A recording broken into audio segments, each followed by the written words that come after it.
Super Slam pre-release season is almost here, and in this new set, I think LSS is doing two things to combat the two biggest issues that face Flesh and Blood in this current era of the game. So let's talk about what this new set is doing to help the game grow even more. Starting with its first hurdle, and that is the price of the game. It's no secret, LSS has even said this themselves, that the game is too expensive. They want the prices of decks to come down, and let's be honest, we all do.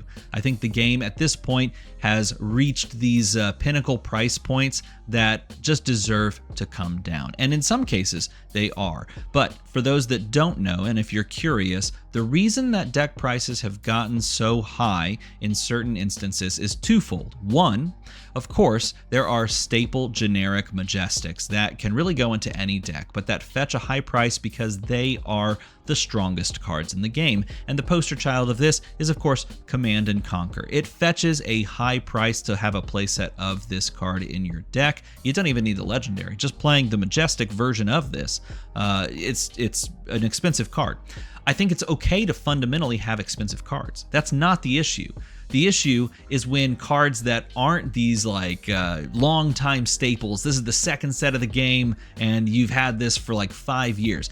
When those cards begin to creep up in price, that's where you have an issue. And one example of this was, of course, Warmonger's Diplomacy. This card hit some pretty high price points like maybe 6 to 8 months ago, and stayed pretty high all the way through the meta, where we had Runeblade after Runeblade after Runeblade sort of dominating the meta. And then of course Azalea, a ranger who was really hurt by this card as well. The issue with this card being high in price, though, for the average player and the average deck, is that this was not a, linchpin strategy type of card. This was not a card you throw into every deck. This was a silver bullet sideboard card.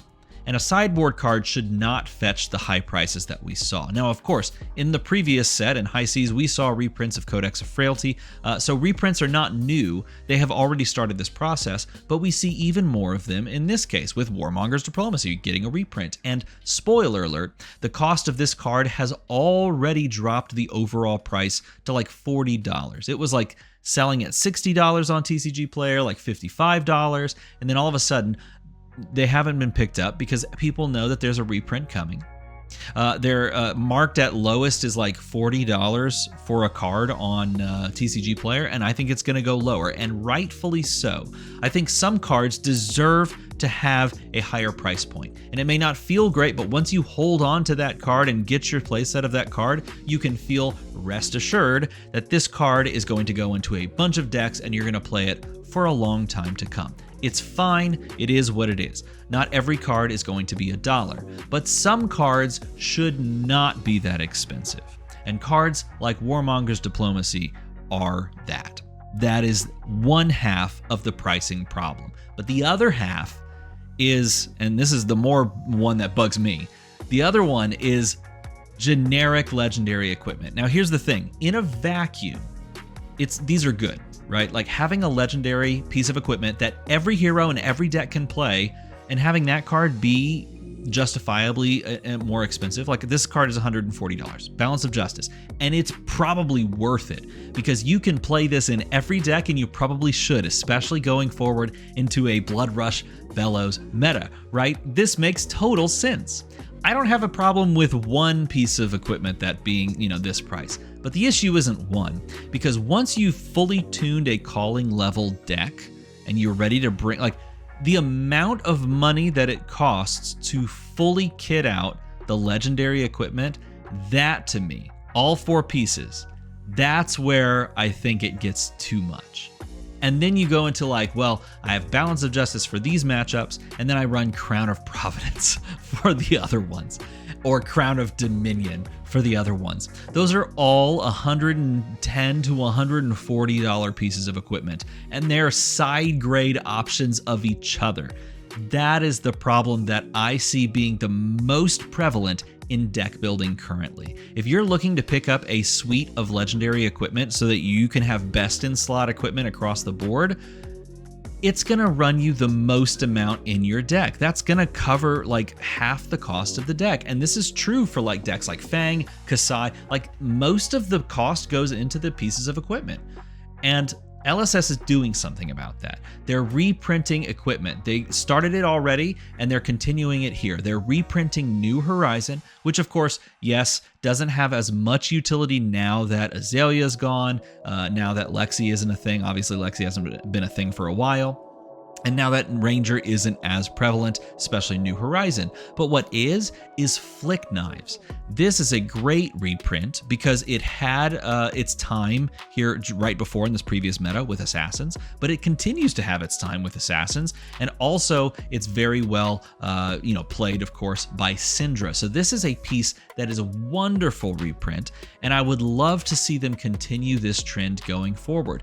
This, coupled with the power of some of the common pieces of equipment that they've been sprinkling into the recent sets, and then the side grade options from Armory decks, these majestic pieces that are starting to approach power levels close to some of these legendary pieces of equipment, that is how LSS is going to combat this. Is it going to happen all at once so they rug pull the price of something like a Balance of Justice?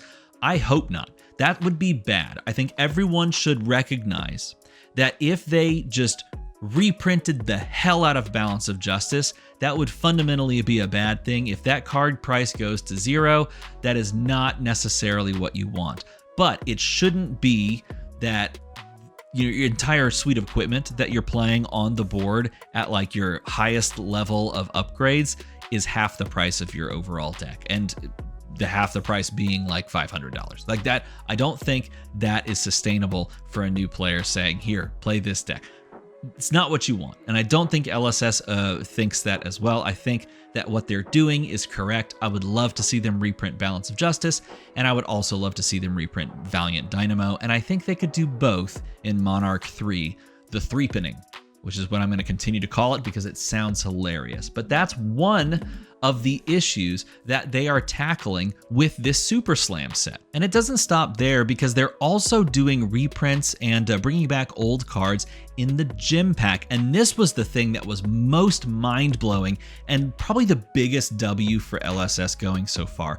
This Gym Pack, Gym Packs in general, were a massive triumph this year. This was the best thing LSS has done in 2025, including making a pirate set.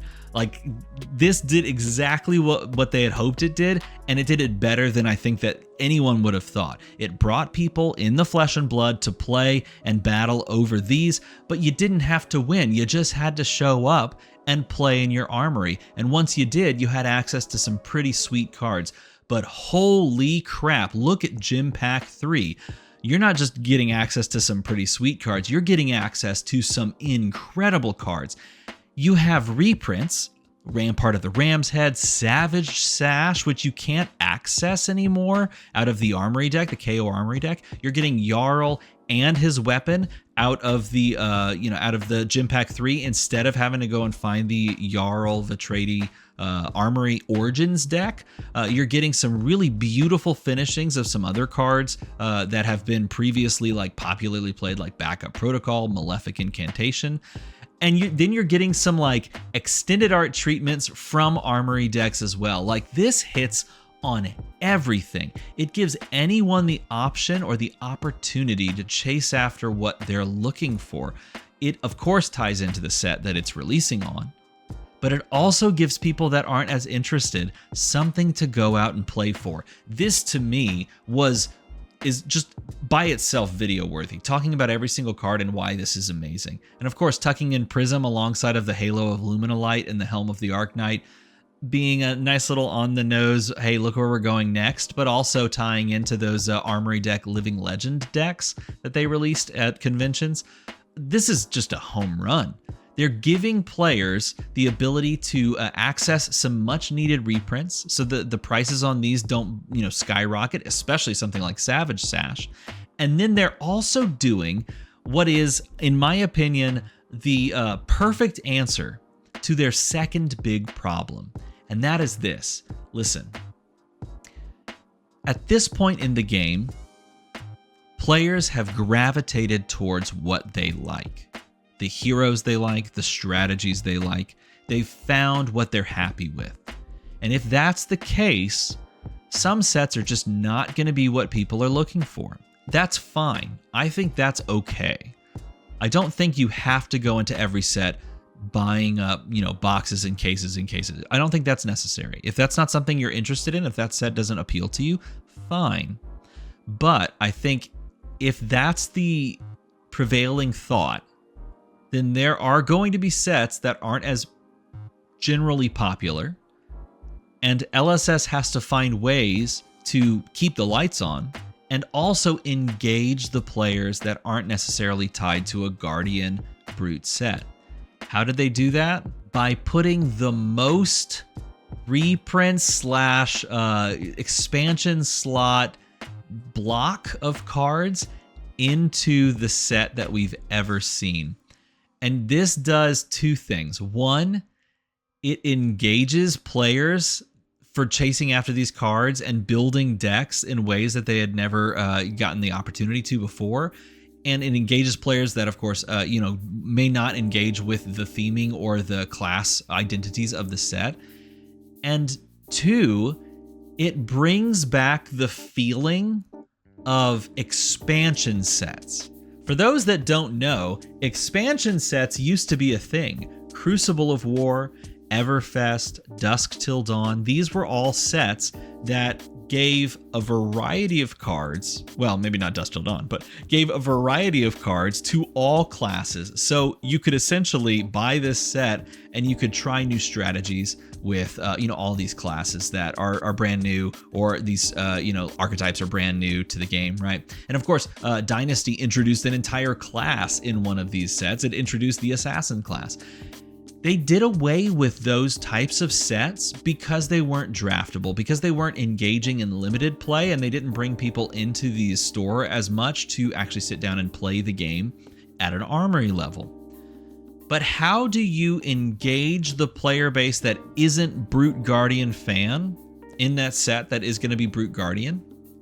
You just put a bunch of these types of cards. You do what is essentially a mini expansion set within the set itself. And then, of course, yes, if you don't want to engage with the, gladiatorial, like wrestling theme, that's fine. But at least you have something to look forward to in this set. You can go pick up singles. You can go buy from like your local game store. You can go to a, convention or a tournament and pick up at the vendors there. These cards give you a new way to build some of these decks. Heck, there's a Draconic Instant in here that is arguably really interesting for Dromai, who's not even in the format, in the classic constructed format. Like, this is really smart. This is super duper smart. And so with Super Slam, they've done multiple things here. They are doing key reprints, and they're continuing that process of trying to slowly and surely bring down the price of cards like Warmonger's Diplomacy, Snag, and of course legendary pieces of equipment like Flick Knives and New Horizon. But they're also giving players that haven't really connected with some of these class identities in the overall set, they're giving those players the expansion slots to really flesh out their decks and try new things. And the fact that this is like such a big expansion slot block means that you have something to check out. And it doesn't matter what you end up liking, because there's something to try with this set. I honestly hope they keep doing this. I think that this is perhaps the best part about this set, and I think the theming is actually pretty cool. So like, I'm not someone knocking the theming. I like that theming, but I think this is the best part of the set. It gives everyone the opportunity to engage in something new with their hero, with who they've connected to. That's the best part. So LSS is recognizing that the game has these pain points, and they're moving very steadily, maybe not as fast as some people would like, but they're moving steadily and carefully to make those changes and to help the game grow in those ways. So I'm a big fan of this, and even if you're not a big wrestling fan, this is something you should applaud, because I think this is the right direction for padding out some of those pain points. If you like this type of content where I talk to you about a thing I thought about yesterday, well, make the number go to the other number down there. And as always, thanks for watching.